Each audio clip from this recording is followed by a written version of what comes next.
اس نقطے پر کلیئر ہو جائیں گے. لیکن محض یہ کہہ دینا کہ لکھا ہوا، تو اس لکھے ہوئے کے بارے میں تو اللہ رب العزت نے یہ بھی فرما دیا کہ میں مٹا دیتا ہوں، لکھے ہوئے کو مٹاتا بھی ہوں. لہٰذا لکھے ہوئے کو بہانہ بنا لینا یہ کسی طور پر بھی ایک مسلمان کو زیب نہیں دیتا، کیونکہ لکھا ہوا یہ بھی حق ہے، لکھا ہوا مٹتا ہے یہ بھی حق ہے.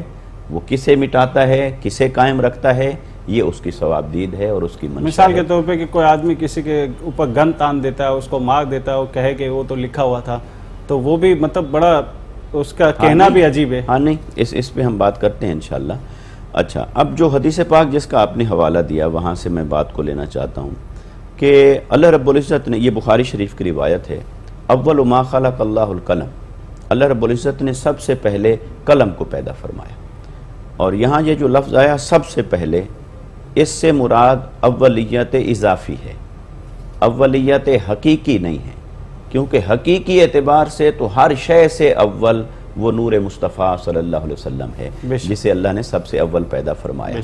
لیکن آقا علیہ السلام کے نور مبارک کے بعد، اس کی تخلیق کے بعد، پھر اللہ رب العزت نے جب باقی مخلوقات کی ابتدا فرمائی تو پھر سب سے پہلے قلم کو پیدا فرمایا. اور یہ جو روایت ہے بخاری شریف کی، اور اسی سے یہ اولیت اضافی ہونا بھی اسی سے ثابت ہو جاتا ہے، کیونکہ اسی میں ہے. پوری حدیث یوں ہے کہ اللہ رب العزت نے اول ما خلق اللہ القلم ثم قال له اکتب فقال ما اکتب قال اکتب ما کان وما یکون او کما قال النبی صلی اللہ علیہ وسلم. فرمایا کہ اے قلم لکھ. تو اس قلم نے پوچھا کہ میں کیا لکھوں؟ فرمایا اکتب ما کان وما یکون، وہ لکھ جو تجھ سے پہلے ہو چکا ہے اور وہ لکھ جو تیرے بعد ہونے والا ہے. تو گویا قلم نے جو لکھا اس کے دو حصے ہوئے، ایک اس کا ماضی تھا اور ایک اس کا مستقبل تھا. ما کانا کے اندر اس کا ماضی ہے جو اس سے پہلے ہو چکا تھا. زبردست، ماشاءاللہ. تو اس سے پہلے بھی کچھ ہو چکا تھا. بہت خوب. وہ کیا ہو چکا تھا؟ وہ نور مصطفیٰ صلی اللہ علیہ وسلم کی تخلیق ہو چکی تھی. لہٰذا اسی قلم والی حدیث نے ہی بتا دیا کہ اس کا اول ہونا اول حقیقی کے معنی میں نہیں، اول اضافی کے معنی میں ہے. اسے باقی چیزوں کے مقابلے میں اول کہا جا رہا ہے، کل اشیاء کے مقابلے میں اول نہیں کہا جا رہا. کل مخلوق کے مقابلے میں اولیت تو نور مصطفیٰ صلی اللہ علیہ وسلم کو ہے، لیکن باقی اشیاء کے مقابلے میں اول ہونے کا اعزاز اس قلم کو حاصل ہے. اچھا، پھر اس نقطے پر آ جائیں کہ اللہ نے اسے فرمایا لکھ، پھر اس نے لکھ دیا. اب وہ جو قلم نے لکھا وہ کیا تھا،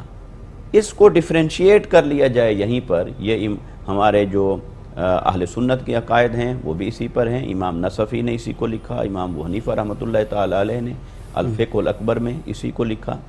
وہ یہ کہ جو اللہ رب العزت نے لکھ دیا لوح کے اوپر، اس تختی کے اوپر لکھ دیا، قلم کو حکم ہوا، جو اللہ نے لکھا اس کا درجہ حکم کا ہے یا صفت کا ہے، یا دوسرے لفظوں میں کہیں اس کا درجہ امر الہی کا ہے یا علم الہی کا ہے. کہ وہ جو کہا لکھو اور لکھ دیا، کیا وہ حکم کے درجے پر تھا کہ میں یہ حکم دیتا ہوں کہ اے انسان فلاں فلاں بندے تجھے جب میں پیدا کروں اور تو یہ کرنا، تیرے اوپر یہ کرنا لازم ہوگا، کیا وہ حکم کے درجے پر لکھا؟ اس کا جواب ہے نہیں. یہ ہمارے تمام علماء اور ائمہ اس کے اوپر متفق ہیں کہ اہل سنت کے، کہ حکم کے درجے پر نہیں لکھا،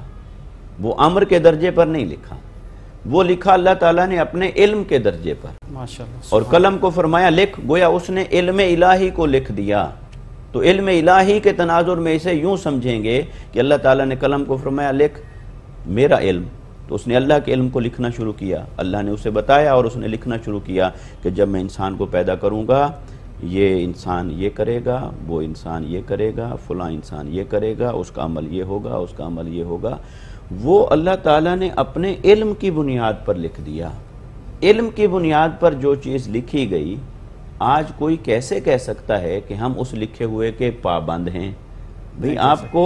لکھے ہوئے نے پابند نہیں کیا،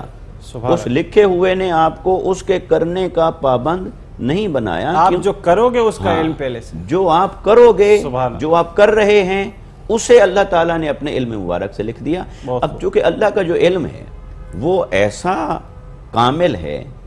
کہ وہ ہر قسم کے نقص سے پاک ہے، ہر قسم کی خطا اور کمزوری سے پاک ہے. اللہ کا علم مبارک ازلی اور ابدی ہے اور خطا سے پاک ہے، لہٰذا اللہ ہر انسان کے بارے میں جو کچھ جانتا تھا اس میں کوئی امینڈمنٹ نہیں تھی۔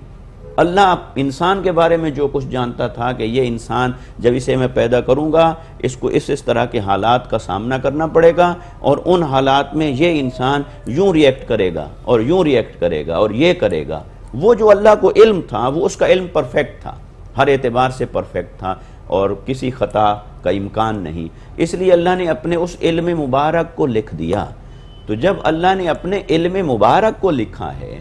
تو اس میں یہ سوال کہاں سے پیدا ہو گیا کہ اب میں اس لکھے ہوئے کا پابند ہوں؟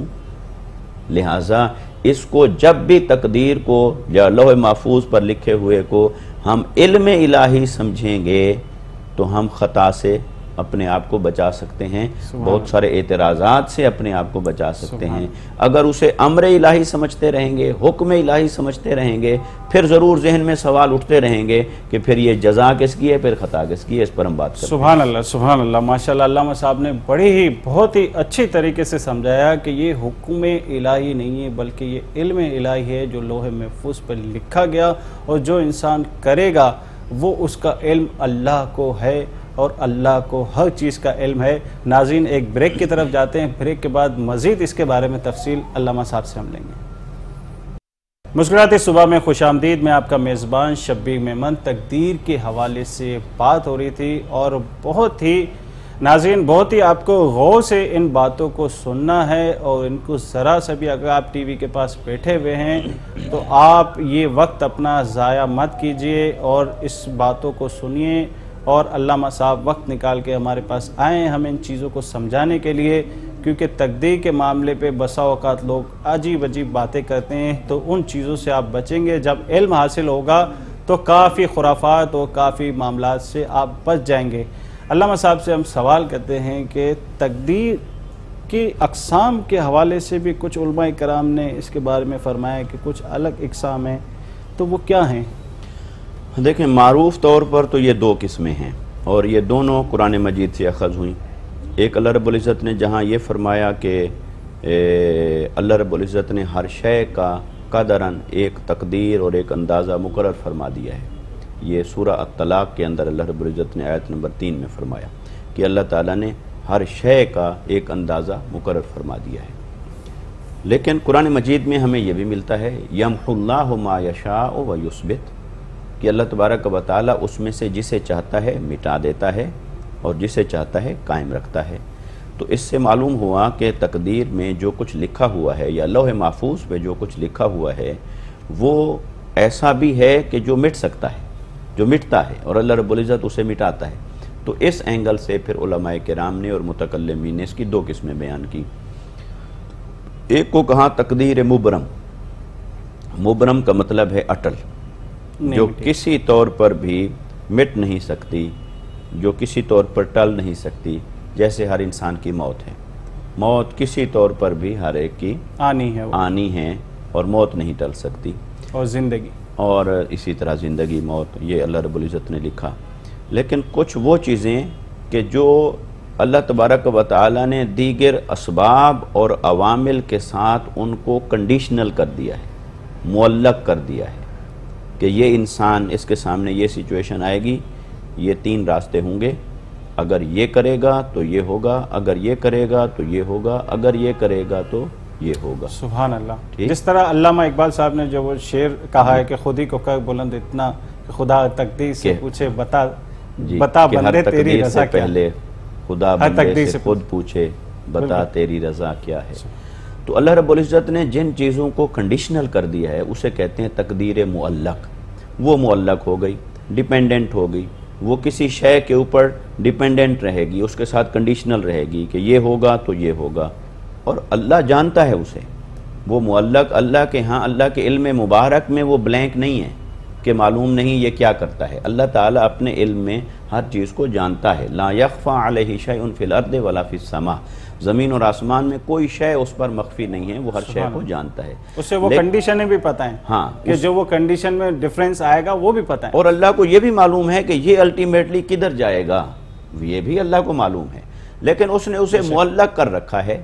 لہٰذا وہ چیزیں جو ہیں وہ انسان کی کوشش پر ہیں، اس کی سعی پر ہیں، اس کی محنت پر ہیں، اس کے ڈیسیژن پر ہیں، اس کے ارادے پر ہیں کہ وہ اس میں سے کیا کرتا ہے۔ تو لہٰذا جن معاملات کو اللہ تبارک و تعالی نے معلق کر دیا ہے، اٹل نہیں کیا یا فلیکسیبل ہیں، ان میں چینج ہو سکتی ہے، تبدیلی آ سکتی ہے، اور انسان اپنے نصیب کو بدل سکتا ہے، انسان اپنی تقدیر کو بدل سکتا ہے، انسان اپنی کوشش سے، اپنے عمل سے، اپنی عبادت اور بندگی سے، نیکی سے، حق پرستی سے اس تقدیر کو بدل سکتا ہے، جس طرح اللہ کا گناہوں کو معاف کر دینا۔ جی، تو وہ تقدیر معلق کے درجے پر ہوگی۔ مگر پھر علماء کرام نے اس کی ایک تیسری قسم بھی بیان کی ہے۔ وہ تیسری قسم بیان کی ہے جو درمیان میں ہے، جو بظاہر تقدیر مبرم ہے مگر وہ مبرم حقیقی نہیں ہے، یعنی اللہ تبارک و تعالی نے اس کا معلق ہونا ظاہر نہیں فرمایا۔ اللہ تبارک و تعالی نے لوح محفوظ پر کچھ چیز وہ ہے جہاں تک ملائکہ کی ایکسیس ہے، فرشتوں کی ایکسیس ہے، ایسے اولیاء، صلحاء جو غوث، کتب، ابدال، اللہ کے نیک اور مقرب بندے جن کو اللہ تبارک و تعالی روحانی طور پر عطا فرمائے درجہ، ان کو کشف حاصل ہوتا ہے، تو وہ لوح محفوظ کے لکھے ہوئے تک اللہ تبارک و تعالی ان کو ایکسیس دیتا ہے، وہ دیکھ سکتے ہیں، دیکھ لیتے ہیں کہ کیا لکھا ہوا ہے۔ ایسے انبیاء کرام بھی، لیکن تقدیر کا ایک وہ حصہ کہ جسے اللہ تعالی نے اپنے مقربین میں سے کسی پر ظاہر نہیں فرمایا، لیکن اس کے ہاں لکھا ہوا ہے کہ یہ اٹل نہیں ہے، یہ مبرم نہیں ہے، یعنی جہاں مقربین ملائکہ میں سے، انبیاء میں سے، صالحین میں سے جس کو اللہ تعالیٰ نے اس کا کشف عطا فرمایا، جس کو ایکسیس عطا فرمائی، انہوں نے دیکھا کہ یہ اٹل ہے، انہوں نے دیکھا کہ یہ مبرم ہے، لیکن اس کا مبرم حقیقی ہونا اور مشابہ با معلق ہونا یہ اللہ تعالیٰ نے ان پر ظاہر نہیں فرمایا، لہٰذا وہ دیکھیں گے ملائکہ مقربین یا انبیاء یا صالحین، وہ دیکھیں گے، وہ کہیں گے یہ اٹل ہے، یہ بدل نہیں سکتا، لیکن اللہ کے ہاں پھر بھی اس میں گنجائش ہوگی، لیکن یہ پھر وہی جانتا ہے۔ تو یہ جو تیسری قسم ہے، اسی تیسری قسم کے بارے میں آتا ہے کہ جو حضور سیدنا غوث العظم رضی اللہ تعالیٰ عنہ کا قول مبارک بھی آتا ہے کہ میں اس تقدیر کو بھی، اللہ نے مجھے یہ شان عطا فرمائی ہے کہ میں دعا کروں تو وہ تقدیر بھی بدل جاتی ہے۔ اور خود آقا علیہ السلام نے فرمایا، حدیث مبارکہ ہے، فرمایا کہ تقدیر کو کوئی شے رد نہیں کر سکتی سوائے دعا کے۔ فرمایا دعا ایک ایسی چیز ہے جو تقدیر کو بھی رد کر دیتی ہے۔ تو لہٰذا جب حدیث سے ہمیں ایسی چیزوں کا ثبوت ملتا ہے، اور پھر اگر صالحین اور مقربین اور اولیاء کاملین کے ملفوظات میں سے کوئی چیز ایسی ملے جس کا کنٹرڈکشن نہیں ہے حدیث سے اور قرآن سے، تو وہ ان کی شان ایکسیپٹ کرنی چاہیے، اگرچہ وہ ظنیات میں سے ہوگی، قطعیات میں سے نہیں ہوگی کہ کوئی اسے نہ مانے، کفر کا مسئلہ نہیں ہوگا، ایمان کا مسئلہ نہیں ہوگا، مگر بزرگوں کے جو مکشوفات ہوتے ہیں، جو ان کو کشف ہوا، جو ان کو کسی شے کا اللہ نے علم عطا فرمایا، ان کو شرح صدر عطا فرما دیا، تو وہ شے ہو بھی سکتی ہے، ماننی چاہیے، اور اگر کوئی نہیں مانتا تو اسے ہم کافر گمراہ بھی نہیں کہہ سکتے، کیونکہ وہ تو صرف قرآن اور حدیث کا درجہ ہے۔ اب تو تقدیر کی یہ تین قسمیں ہیں جو ہمارے اکابرین نے اور علماء نے بیان فرمائی ہیں۔ اب جب یہ قسمیں تین ہو گئیں تو اس سے ہم آہستہ آہستہ اب ہم اس دائرے میں آ گئے آج کی گفتگو میں کہ جہاں تقدیر کے دائرے میں فلیکسیبلٹی ہے، جہاں وہ چینجیبل ہے، جہاں وہ چینج ہو سکتی ہے، وہ چینج جہاں ہو سکتی ہے وہ بہت سارے معاملات ہیں، اور جہاں چینج نہیں ہو سکتی وہ گنے چنے ہیں۔ وہ اللہ تعالیٰ نے گنے چنے چند معاملات رکھے کہ جن میں کسی قسم کی کوئی تبدیلی نہیں، وہ اس نے باؤنڈری کھینچ دی کہ اس میں کوئی تبدیلی نہیں ہوگی، لیکن باقی میدان انسان کے لیے کھلا کر دیا کہ یہ اب تیری کوشش پر ہے۔ اس لیے اللہ تبارک و تعالیٰ نے آگے فرمایا لَيْسَ لِلْإِنسَانِ إِلَّا مَا سَعَىٰ، فرمایا کسی انسان کے لیے کچھ نہیں سوائے اس کے جس کی اس نے سعی کی، جس کی اس نے کوشش کی، ٹرائی کیا، جس کو سٹرگل کی، جد و جہد کی، محنت کی، وہ اس انسان کے لیے ہوگا۔ تو لہٰذا یہ ہمارے جو زندگی کے معاملات ہیں اس میں سے بہت ساری چیزیں تقدیر معلق کے درجے پر ہوتی ہیں، لہٰذا تقدیر کو بہانہ بنا کے اپنے عمل کی قوت کو مایوسی کا شکار نہیں کرنا چاہیے۔ اچھا، لوح محفوظ کے بارے میں آتی ہے کہ کچھ تقدیریں ایسی ہیں جو وہ مٹ نہیں سکتی، وہ کنفرم ہے، جس طرح موت ہے. اب کوئی جو ہے وہ گاڑی میں سفر کرتا ہے اور کہیں جاتا ہے، وہ ایکسیڈنٹ ہو جاتا ہے، اس کی موت ہو جاتی ہے، تو پھر گھر والے یہ سوچتے ہیں کہ کاش یہ وہاں نہ جاتا تو اس کی موت نہ ہوتی، تو اس کو تو وہاں جانا تھا. اس کے بارے میں کیا کہیں گے؟ دیکھیے، وہ جو چیز اٹل لکھی ہے وہ تو ہر حال میں انسان نے وہی کرنا تھا، لیکن وہ جو اس نے کرنا تھا کیا اس نے اپنے ارادے سے ہے. اچھا، اسی میں تقدیر کے مسئلے میں دو فرقے پیدا ہوئے. ایک فرقہ جبریہ کہلایا اور ایک قدریہ کہلایا. جبریہ نے کہا کہ انسان مجبور محض ہے، کچھ نہیں کر سکتا، تنکا نہیں ہلتا اللہ کی رضا کے بغیر. بے شک، یہ بات ٹھیک ہے. بے شک. اللہ کی مرضی اور منشا کے بغیر کچھ نہیں ہوتا، بھی یہ بات بھی ٹھیک ہے. لیکن اس کی مرضی اور منشا کی بھی آگے قسمیں ہیں. کچھ حکم کے درجے پر ہیں، تکوین کے درجے پر ہیں، کچھ انسان کے عمل، کچھ شریعت کے درجے پر ہیں کہ وہ کن چیزوں کو پسند فرماتا ہے اور کن چیزوں کو پسند نہیں فرماتا. اس کی ہم انشاءاللہ بات کرتے ہیں.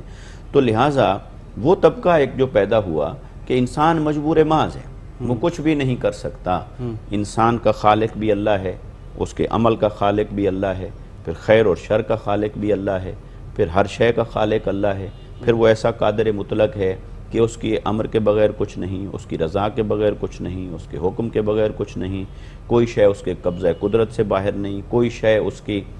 طاقت سے باہر نہیں. لہٰذا ان دلائل کو، یہ دلائل اپنی جگہ حق ہیں،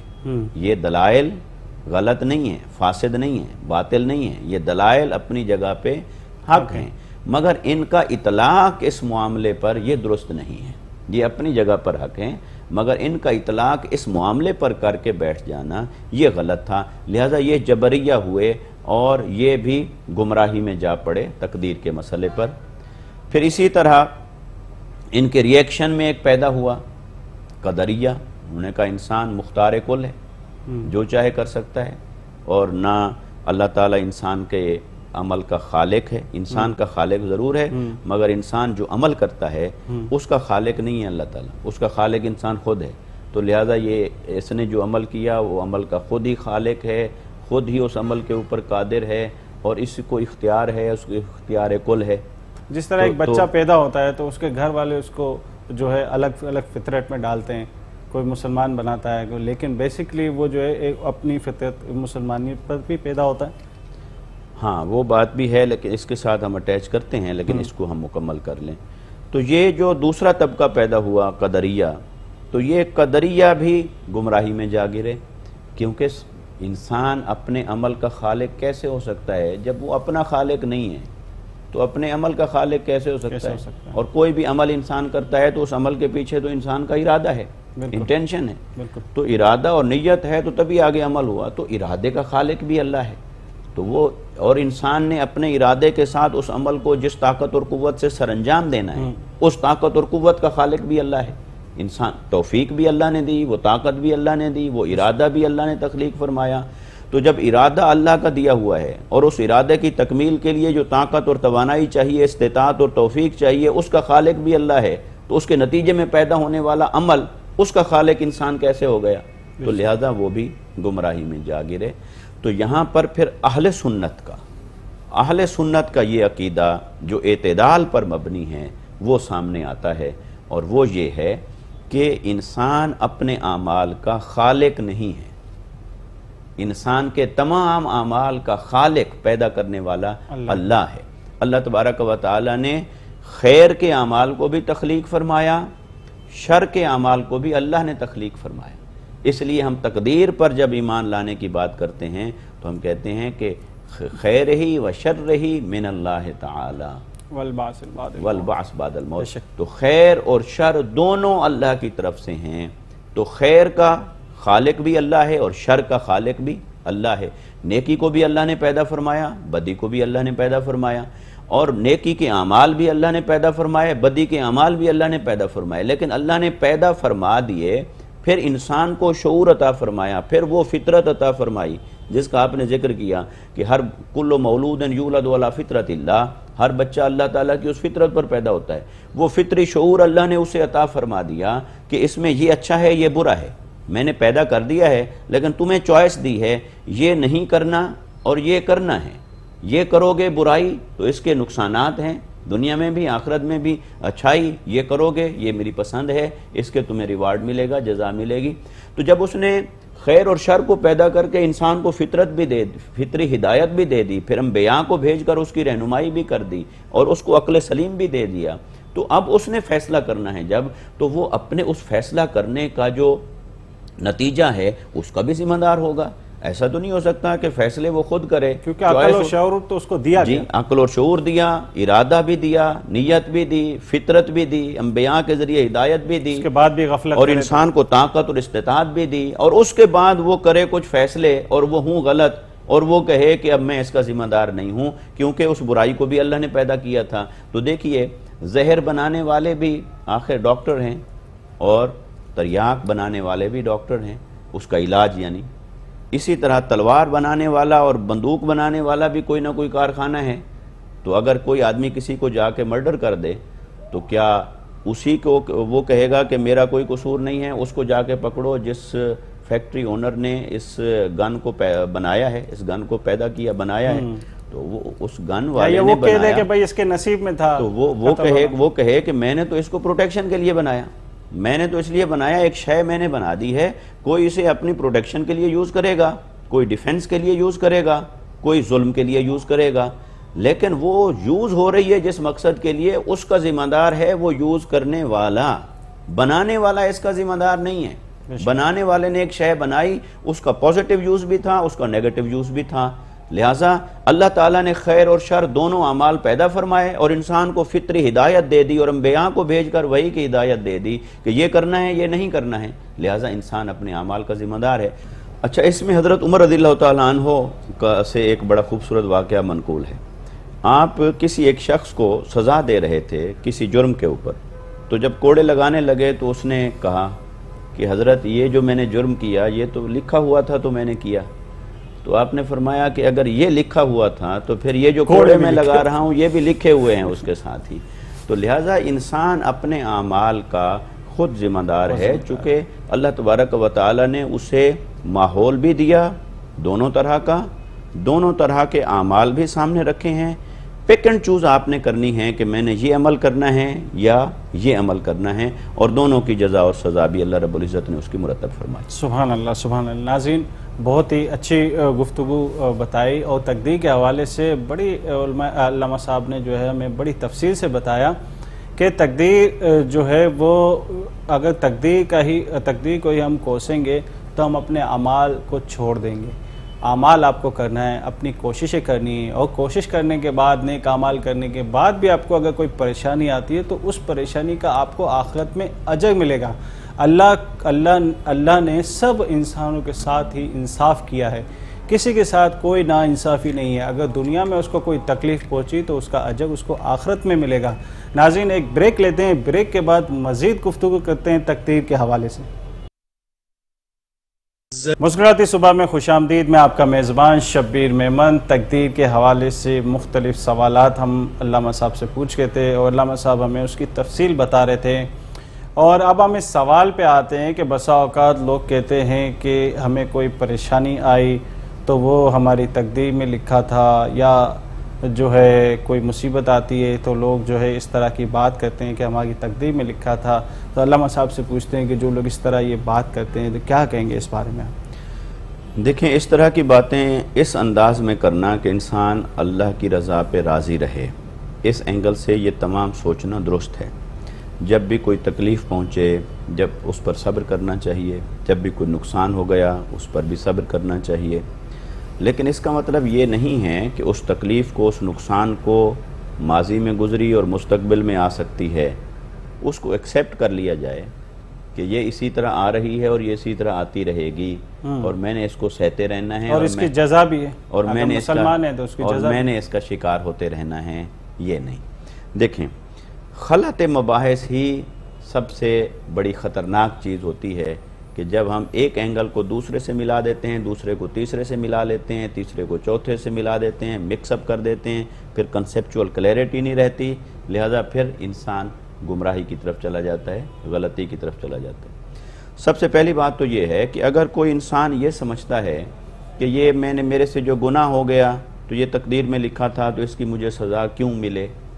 تو اس سے سوال یہ ہے کہ پھر اگر آپ نے کوئی نیکی کی، اچھائی کی تو پھر وہ بھی لکھا ہوا تھا، تو پھر اس کی جزا کے بھی آپ حقدار نہیں ہیں۔ سبحان اللہ۔ پھر اگر کوئی انسان یہ سمجھتا ہے کہ بھی یہ میرے سے جرم ہوا تو مجھے اس کی سزا نہیں ملنی چاہیے، تو پھر آپ نے اگر کسی بھوکے کو کھانا کھلایا اس کی جزا بھی آپ کو نہیں ملنی چاہیے، آپ نے اپنا مال خرچ کیا پھر اس کا ریوارڈ بھی آپ کو نہیں ملنا چاہیے، پھر آپ نے راتوں کو جاگ کر مصلی آباد کیا، روزہ رکھا، بھوک اور پیاس سے گزرے، مجاہدہ اور ریاضت کیا، پھر اس کا ریوارڈ بھی نہیں ملنا چاہیے، تو پھر جنت بھی نہیں بنانی چاہیے تھی، پھر تو جنت بھی نہ ہو، پھر تو جنت کا محل ہی ختم ہو جاتا ہے۔ لہٰذا جزا اور سزا کا جو اللہ کا نظام ہے، یہ جزا اور سزا کا نظام اس لاجک کے اوپر ڈیپینڈ کرتا ہے کہ انسان اپنے اعمال کا کاسب ہے، خالق نہیں کاسب ہے۔ تخلیق اللہ نے فرمائی، کرنے اس نے ہیں، ایڈاپٹ اس نے کرنے ہیں۔ اب انسان کو جو ہے وہ ایڈاپٹ کرنے کا اجر ہے اور ایڈاپٹ کرنے کی سزا ہے، کیونکہ اللہ تعالیٰ نے اسے ساری چیز ہدایت کے ذریعے سے واضح فرما دی ہوئی ہے۔ لہٰذا انسان اپنے عمل کا کاسب ہے، اور قرآن کہتا ہے لہا ما کسبت وعلیہا ما اکتسبت، انسان کے لیے اجر اسی شے کا ہے جس کی اس نے کوشش کی، کسب کیا، محنت کی، کوشش کی اور کمایا۔ وعلیہا ما اکتسبت، اور انسان کے اوپر سزا اور جرم اسی شے کا بوجھ ہے جو اس نے اپنے عمل سے کمایا۔ لہذا اپنے ہاتھ سے اور اپنے عمل سے جو کچھ اس نے کمایا ہے، اس کمائی کے اوپر جزا کا نظام بھی کھڑا ہے اور سزا کا نظام بھی کھڑا ہے۔ اس کا مطلب کافی چیزیں جو ہیں انسان کے اعمال کے مطابق ہیں، ایسے ہی ہے، جیسے وہ اعمال کرے گا اس کو ایسے ہی جزا اور سزا ملے گی، ایسے ہی ہے۔ اور دوسرا ہاں، اللہ سے توفیق طلب کرتا رہے، بالکل اللہ تعالیٰ سے توفیق طلب کرتا رہے کہ یا اللہ مجھے نیک کاموں کے کرنے کی طاقت اور توفیق عطا فرما، اور نیک کاموں کے کرنے میں جہاں میرا نفس اور میرا شیطان اس راہ میں رکاوٹ بنے تو مجھے اس فتنے سے اور آزمائش سے نکلنے کی ہمت اور قوت عطا فرما اور میری حفاظت فرما، اور جہاں میں کسی برائی کی طرف مجھے میرا نفس لے کر جانے لگے یا شیطان برائی کی طرف مجھے راغب کرنے لگے یا حالات مجھے کسی برائی کی طرف لے جانے لگیں تو مجھے ہمت اور قوت دے اور مجھے اپنی بارگاہ سے تحفظ عطا فرما اور مجھے وہاں سے بچا۔ تو اللہ پاک سے توفیق طلب کرتا رہے گا۔ اس توفیق طلب کرتے رہنے میں ابدیت ہے کہ بندے کا اللہ سے رابطہ جڑا ہوا ہے، بھلائی کی ڈیمانڈ کرتا رہے گا وہ ہمیشہ اپنے لیے، ایسے چلتا رہے گا۔ اچھا، یہ اکثر آتا ہے کہ جب انسان کی پیدائش کا مرحلہ شروع ہوتا ہے، کوئی ماں کی کوکھ سے ہی اس کے نصیب میں کچھ 4 چیزیں لکھ دی جاتی ہیں، وہ کیا ہیں اور وہ کتنے عرصے بعد جو ہے وہ ان کی اس پہ تقدیر پہ لکھ دیا جاتا ہے؟ ہاں دیکھیں، وہ حدیث پاک ہے، آقا علیہ الصلوۃ والسلام نے ارشاد فرمایا کہ جب کوئی بچہ ماں کے پیٹ میں آتا ہے، قرآن نے اس کے 7 مراحل بیان کیے کہ وہ سب سے پہلے نطفہ ہے، پھر نطفے کے بعد لوتھڑا ہے، لوتھڑے کے بعد پھر گوشت کا ٹکڑا ہے، پھر اس کی ہڈیاں بنتی ہیں، پھر اس کے اوپر گوشت چڑھایا جاتا ہے، تو وہ 7 مراحل سے گزرتا ہے۔ اسی طرح حدیث پاک میں بھی ان مراحل کا ذکر ہوا ہے، اور آقا علیہ الصلوۃ والسلام نے بھی ارشاد فرمایا، اور آقا علیہ السلام نے اس کو 40 دنوں کے اوپر بیان فرمایا کہ پہلے 40 دنوں میں وہ ایک کنڈیشن میں ہوتا ہے نطفے کی شکل میں، پھر 40 دنوں میں وہ لوتھڑے کی شکل میں ہوتا ہے، پھر 40 دنوں میں آگے اس کی حالت بدلتی رہتی ہے، حتیٰ کہ 4 ماہ کا عرصہ کم و بیش ہوتا ہے کہ جب اس میں روح پھونک دی جاتی ہے، اور روح پھونک دی جاتی ہے تو پھر اس کا رزق لکھ دیا جاتا ہے، اس کی موت لکھ دی جاتی ہے، اور جو کچھ اس کی زندگی میں آگے اس نے کرنا ہے وہ اللہ تبارک و تعالیٰ لکھ دیتا ہے۔ اور اس لکھے ہوئے کا ایک معنی ہے، اس کا معنی سوال یہ پیدا ہوا بھی یہ اگر آج لکھا جا رہا ہے تو وہ جو پہلے لکھا گیا لوح محفوظ پہ پھر وہ کیا تھا؟ ٹھیک ہے، تو اصلاً تو وہی ہے جو لوح محفوظ پر لکھا ہوا ہے، لیکن اس لکھے ہوئے کو اللہ رب العزت ملائکہ کے ہینڈ اوور کرتا ہے، یعنی اس کے نفاذ کے لیے، اس کی امپلیمنٹیشن کے لیے، اس پر عمل درآمد کے لیے ایسے سمجھیں کہ فائل فرشتوں کے سپرد ہو جاتی ہے۔ تو گویا فرشتوں کو جب اللہ رب العزت نے اس کو سپرد کیا تو ان کے لیے ایسے سمجھیں کہ ایک ڈپلیکیٹ کاپی تیار ہوتی ہے ان کے لیے کہ لوح محفوظ میں یہ لکھا ہے انسان کے لیے، تو وہ ان کو حوالے کر دیا جاتا ہے، ایک فرشتہ مقرر کیا جاتا ہے جو وہ لکھتا ہے۔ تو وہ یہ اس لکھنے سے یہ مراد ہے کہ یہ لکھ دیا جاتا ہے، گویا ملائکہ کے حوالے کر دیا جاتا ہے۔ ایسے ہی شب برات کے بارے میں جو ہے اور شب قدر کے بارے میں ہے کہ بھی شب برات جو قرآن، شب برات جس کو قرآن نے شب لیلۃ مبارکۃ کہا، اور پھر کہا فیہا یفرق کل امر حکیم، اس میں ہر حکمت والے کام کا فیصلہ کیا جاتا ہے۔ تو وہ جو سال بھر کے فیصلے شب برات میں اللہ رب العزت فرما دیتا ہے، لیلۃ مبارکہ کے اندر فرما دیتا ہے، وہ فرشتوں کے حوالے فرما دیتا ہے۔ تو گویا کہ یہ ایسے ہے کہ یہ اللہ رب العزت کی مینجمنٹ ہے۔ اگر ہم اس کو اپنے عقلی اور دنیاوی اعتبار سے سمجھیں تو یہ اللہ رب العزت کی مینجمنٹ ہے، اور ملائکہ کا جو تقرر ہے اس کو قرآن نے خود بیان فرمایا فالمدبرات امرا، کہ یہ اللہ کے امر کی تدبیر کرنے والے ہیں فرشتے، اللہ کے امر کی مینجمنٹ اللہ ان کو سپرد کرتا ہے، وہ آگے کرتے ہیں۔ تو لہٰذا لکھا ہوا وہی ہے اصلاً جو لوح محفوظ پر ہے، اور وہ انسان کی تخلیق سے اور اس کائنات کی تخلیق سے پہلے لکھ دیا گیا، لیکن اب وہ لکھی ہوئی چیزیں اللہ رب العزت جب فرشتوں میں سے، ملائکہ میں سے جس جس کی ڈیوٹی لگاتا ہے، ذمے ہیں، وہ ان کے حوالے کرتا ہے، تو پھر لکھنے کی بات آ جاتی ہے۔ تو لہٰذا حدیث میں جب کبھی اس طرح کے لکھنے کی بات آتی ہے، اس سے یہ مراد ہوتی ہے کہ اللہ تبارک و تعالیٰ نے اس اپنے ازلی فیصلے کو، اس لکھی ہوئی شے کو ملائکہ کے سپرد فرمایا، اور ملائکہ کے سپرد جب فرما رہا ہو لہذا دعا کرو، اس رات میں جاگو، توبہ، استغفار، دعا، گریہ ازاری، عبادت اور بندگی، تاکہ اس آپ کے نیک عمل کی وجہ سے وہ جو معلق کے درجے پر کچھ ہے تو وہ بدل جائے، وہ آپ کے حق میں بہتر ہو جائے۔ اسی طرح جہاں کہیں بھی ہے کہ بھی یہ اس رات لکھا گیا یا فلاں دن لکھا جاتا ہے لہٰذا عبادت کرو، اللہ کی رضا حاصل کرو، تو اس سے مراد یہی ہے کہ وہ جو تقدیر معلق کے دائرے میں، میدان میں جو چیزیں ہماری ہیں، جو تبدیل ہونی تھی، جو فلیکسیبل ہیں، اللہ نے رکھی ہیں، وہ ہمارے عمل سے، ہماری عبادت سے، ہمارے تقوی سے، صدقہ و خیرات سے، جیسے کہا صدقہ بلا کو ٹال دیتا ہے، مصیبتوں کو ٹال دیتا ہے، وہ اس سے ہمیں اللہ تعالیٰ کی بارگاہ سے ایک فلیکسیبلٹی ملتی ہے۔ ایک انسان کی پوری سال کی جو ہے نا ورکنگ دیکھی جاتی ہے کہ اس نے پورے سال میں کیا کام کیا ہے، اب اس کے کام کا اس کو انعام دینا ہے، جزا دینی ہے یا سزا دینی ہے، وہ پھر اس میں جو ہے وہ چینجنگ ہوتی ہے۔ یہ آپ جیسے آپ دیکھیں نا، آپ فرض کریں جیسے آج کل کئی ملک، ریاستیں، کمپنیاں، کوئی پرائیویٹ کمپنیاں، وہ کوئی اپنا 50 ایئر پلان بناتے ہیں، کوئی اپنا 25 ایئر پلان بنائے گا۔ اب وہ جو پلان بنائے گا پھر اس کی ایگزیکیوشن آئے گی، تو ایگزیکیوشن تو ساری ایٹ اے ٹائم نہیں ہو جائے گی، تو اس پلان کی ایگزیکیوشن میں اس کے فیزز ہوں گے، یہ فرسٹ فیز ہے، یہ سیکنڈ فیز ہے، یہ تھرڈ فیز ہے۔ تو بلا تشبیہ اور بلا مثال یہ مینجمنٹ بھی جو کچھ ہمیں حاصل ہے، عقل سلیم سے حاصل ہے، اللہ کی مینجمنٹ تو اس سے 1000 گنا بہتر ہے، لاکھوں گنا بہتر ہے، اور ایسی ہے کہ ایسی مینجمنٹ کسی کی ہو نہیں سکتی۔ لہٰذا اس کا وہ جو اصلی پلان ہے وہ تو وہی ہے جو لوح محفوظ پر اس نے لکھ دیا،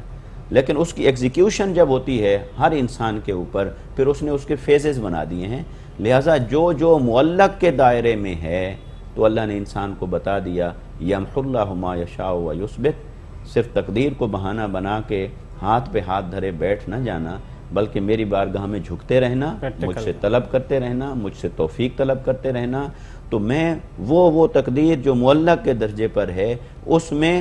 تجھے تیرے لیے بہتر سے بہتر کرتا رہوں گا۔ تو لہٰذا انسان کو کسی بھی لمحے اپنے عمل میں غفلت کا شکار نہیں ہونا چاہیے۔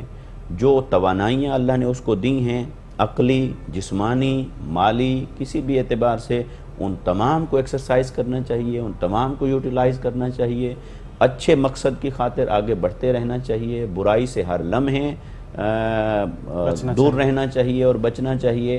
یہ ایفرٹ اور کوشش انسان کے ذمہ ہے، کوشش کا نام ہی انسان۔ تقدیر پہ وہ جو ہے وہ تو برحق ہے تقدیر، لیکن جو ہے نا فوکس اس پہ نہ رکھیں، فوکس اپنے عمل پہ کریں، اور وہ جو اس کو اختیار میں ہے وہ چیزیں وہ کرتا رہے اب بھلائی کی، اور پھر جو ہے وہ اللہ سے دعا کرے کہ اللہ اسے اس کی جزا دے۔